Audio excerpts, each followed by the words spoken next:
बाबा साहब ने इस चीज़ को बताया था शेरनी का दूध। कहा जो पिएगा वो दहाड़ेगा। 26 नवंबर को भारत के संविधान दिवस के रूप में मनाया जाता है।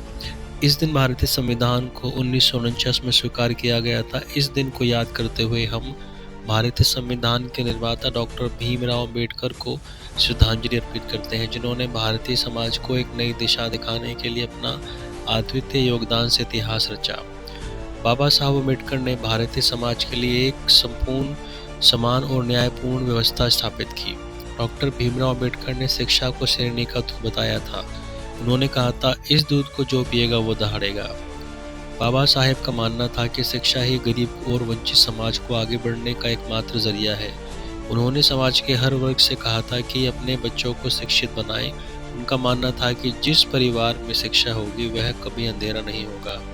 बता दें, बाबा साहेब भारतीय संविधान के जनक थे और स्वतंत्रता भारत के पहले विधि एवं न्याय मंत्री थे। उन्होंने दलित, बौद्ध और आंदोलन को प्रेरित किया और अछूतों से सामाजिक भेदभाव के खिलाफ अभियान चलाया था। क्यों बाबा साहेब ने शिक्षा को बताया था शेरनी का दूध? डॉक्टर भीमराव अम्बेडकर को भारतीय संविधान का जनक कहा जाता है।